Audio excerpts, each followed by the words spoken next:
guys, my name is Rae and I'm a medical student studying in Ontario, Canada. And today I want to share with you the story of how I got into medical school. So first of all, I know that the process can seem really daunting.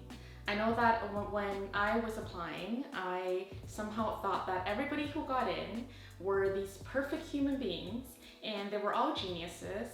And I thought that somebody as ordinary as myself would never be able to gain admission. But now that I'm on the other side, I would like to share with you what I've learned through the process. Now, before I start, I just want to say that my journey was very unconventional. I did not go through the traditional pathway of applying straight out of 4 years of undergrad and then gaining admission. But I think I gained so much insight from the route that I took.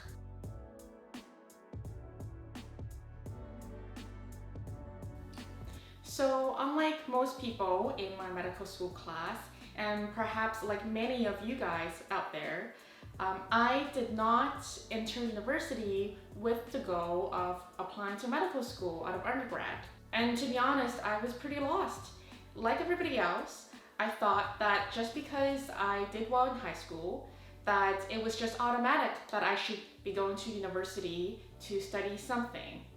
And I hadn't really given thought to what kind of a career I would want after university. So I kind of debated between studying engineering and life sciences, and then ultimately chose to study life sciences at the University of Toronto. And looking back, I was really at the wrong place at the wrong time at that point in my life. U of T is known for its competitiveness, and I really did not thrive in that type of environment. And I definitely found it to be a huge adjustment compared to high school.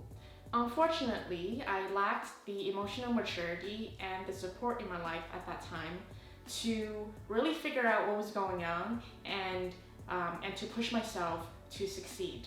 I also didn't have a concrete goal that I wanted to work towards because I hadn't really thought about what I wanted to do after university.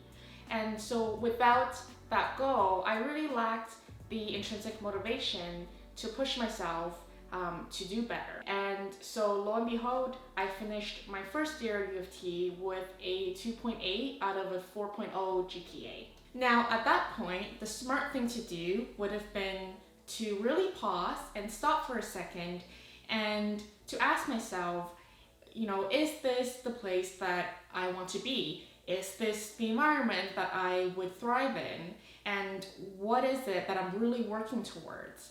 And how can I do better? But at that time, everybody around me kept telling me that, things were gonna get better in upper years because the classes would get smaller.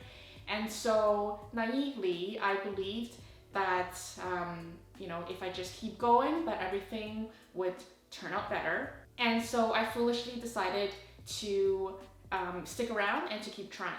Now repeat after me.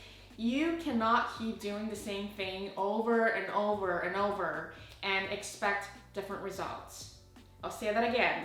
You cannot keep doing the same thing over and over and over and expect different results. And in retrospect, I really wish that is what somebody told 19-year-old me, because that's exactly what I ended up doing. And lo and behold, I still did subpar in second year.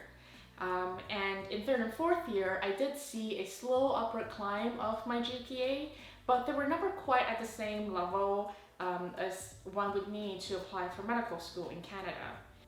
And that was alright with me because at the time, I still had no intention whatsoever of applying to medical school.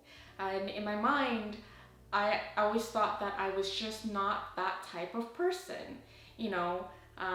The types of people that I would see who get into medical school were just brilliant, hardworking, somehow always impeccably well-groomed, and that was just not me.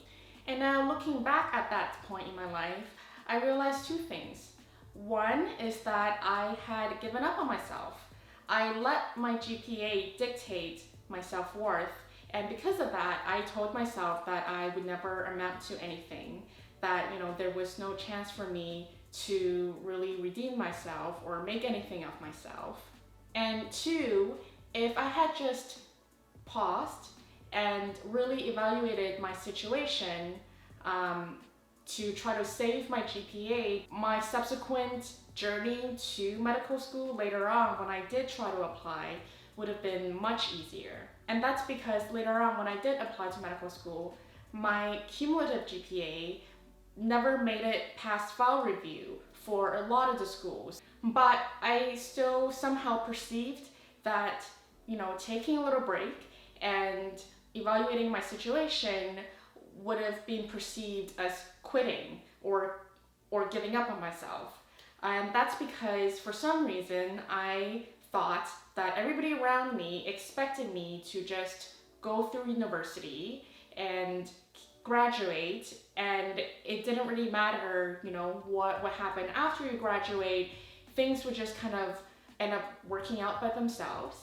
And it was that kind of mentality and mindset that led me to graduate 4 years later with a glorious GPA of about 3.0 out of a 4.0 scale. Now, the good thing that came from my 4 years of university experience was that I got to have some pretty cool part-time jobs along the way.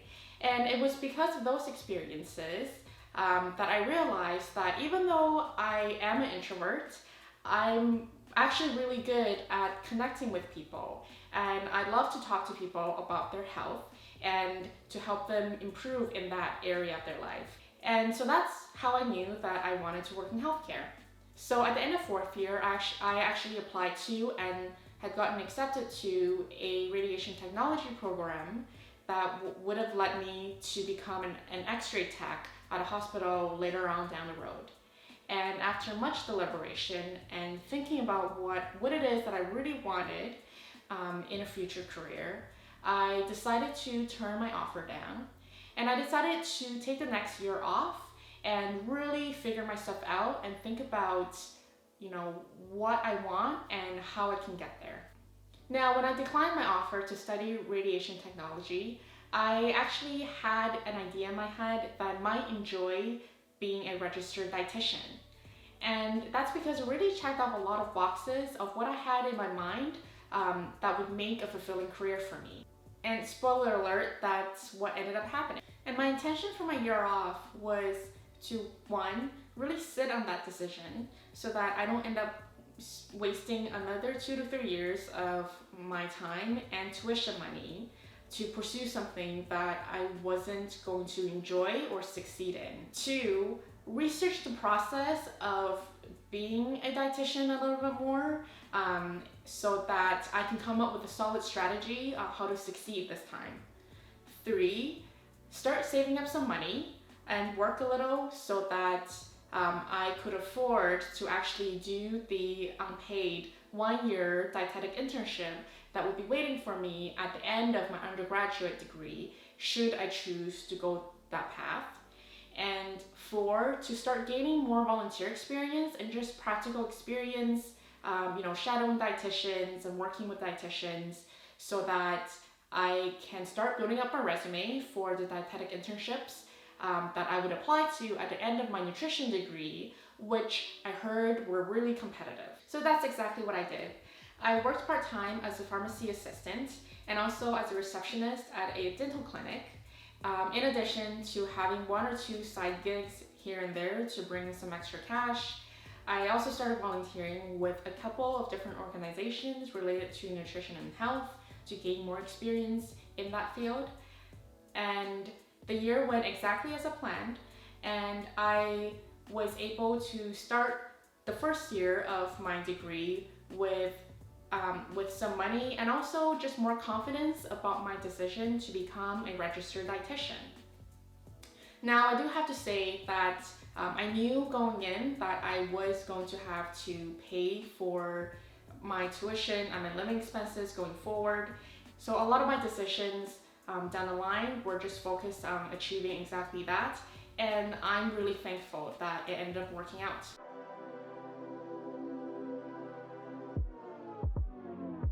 I started my second degree at Western University with a lot of self-doubt about what I was capable of achieving because my track record from my previous university degree was not great. But this time, with way more clarity and focus, I was a lot more motivated because I had a clear goal in mind. And so at the end of first year, I ended up surprising myself by finishing with a GPA of 3.94. At the same time, during that year, through having more exposure to the dietetics field, I was also way more affirmed in my decision to study nutrition and to work towards becoming a registered dietitian. At the same time though, I also started getting a little bit of an inkling that I might actually be interested in applying to medical school and becoming a physician.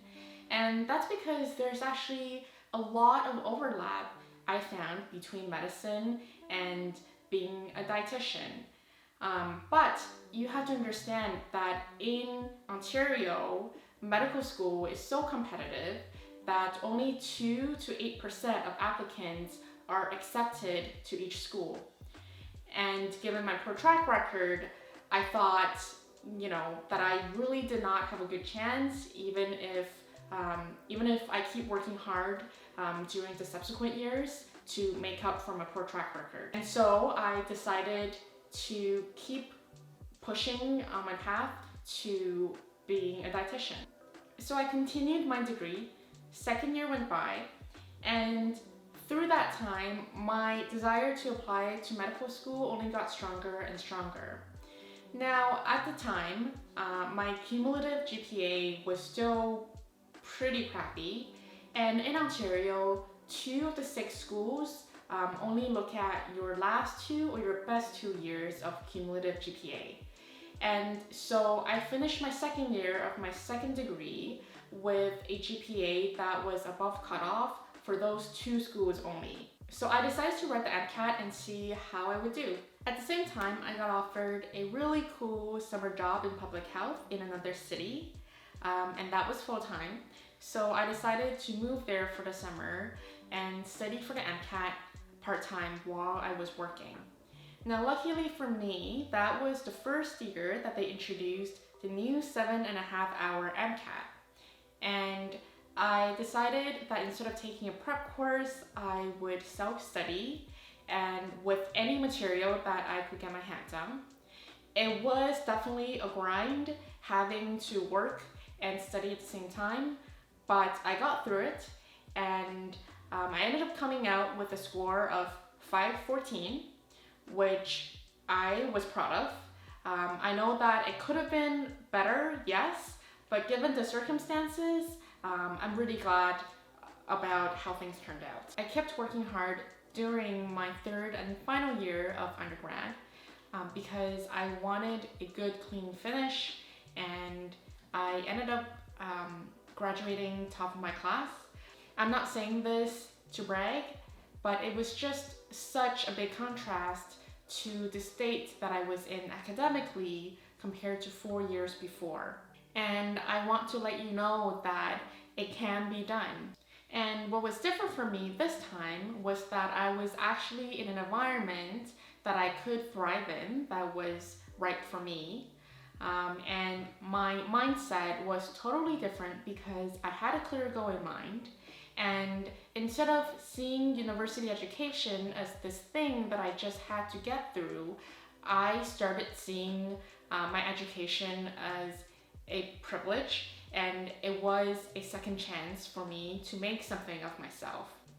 I applied to a bunch of dietetic internship programs as well as master's programs, and ended up getting accepted into one of my top choices for internship. So even though I had been rejected from medical school that year, I was still so excited to be moving forward to the next stage of my training to become a dietitian and to start a fulfilling career in that field.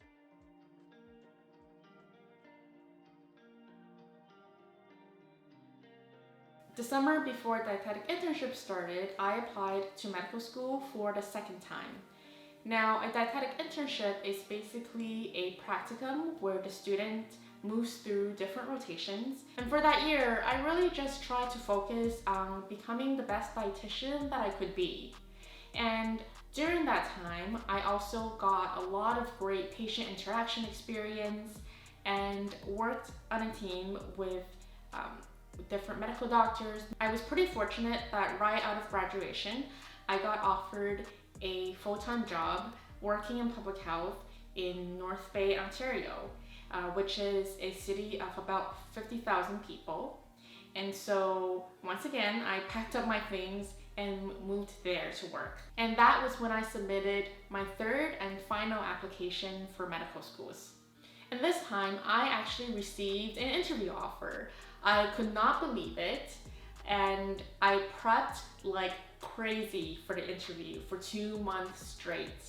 Because as far as I was concerned, this was going to be the only medical school interview that I would ever get. And it was my one shot to really make a difference in my career. And during interview day, even though I still felt really unsure of myself because I was still comparing myself to everybody else who had been prepping for this moment for the last 16 years, I really just tried to put my best foot forward. I tried to show the maturity and the self-reflection that I had done over the last couple of years, as well as a lot of my professional experience and insights as a allied health worker. And I was so fortunate that I ended up getting an offer to Queen's University through that interview, and the rest is history.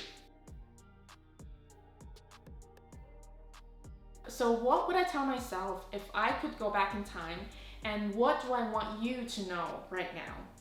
Well, I'm not going to tell you how to best plan and execute your plan to apply to medical school and succeed perfectly, because clearly that's not what I did, and that's not what I have an expertise in. There are a lot of other medical school YouTubers out there who did that, and so I'm going to leave you to check out their videos. But first, here's what I have to tell you, and it is life advice that you did not ask me for. Number one is really please sit down and think about what it is that you really want in your life and your career. I know it can seem really daunting, but this is the thing that I really wish I had done earlier, and what I don't see a lot of pre-med or even medical students doing much of, unfortunately. What is it about being a physician that really appeals to you? And how can you possibly achieve it through another route? What types of skills do you want to use in your everyday life?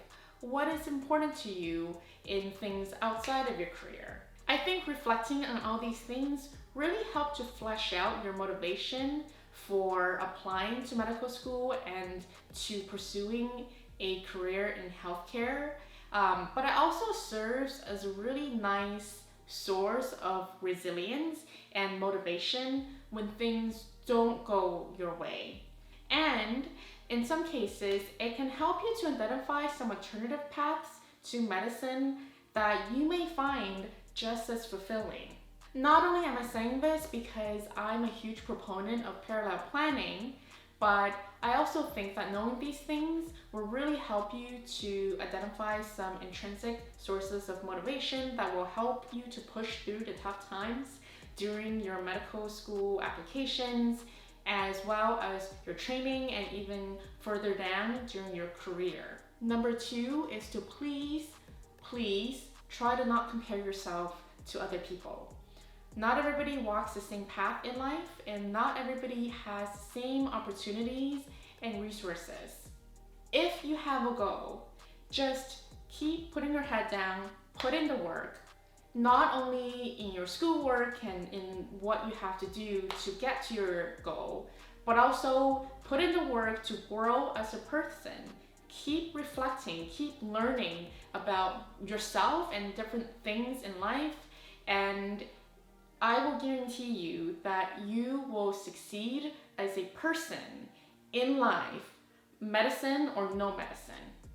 Never stop learning, and trust that you will go far in life wherever you end up.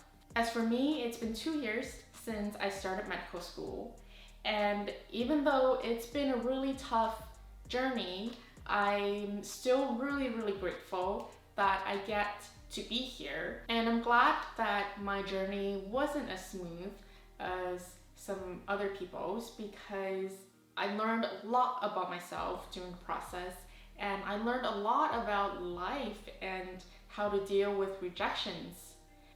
Yes, I acknowledge that I worked hard to get to where I am, but I also think that luck and privilege plays a big role to getting me to where I am because I got to stay on my path to keep doing what I was doing for as long as I could. And I know that not everybody has that second chance, not everybody has the same opportunities. And that's why I started this channel, to share what I've learned throughout the years so that hopefully you won't make the same mistakes that I did, and to offer my support to everybody who's on this path right now, especially those who are non-traditional applicants, because I don't see a lot of non-traditional applicants in the med school YouTube world. So if you would like to follow me along in my journey, please subscribe to my channel, and I'll see you guys next time. Bye, take care.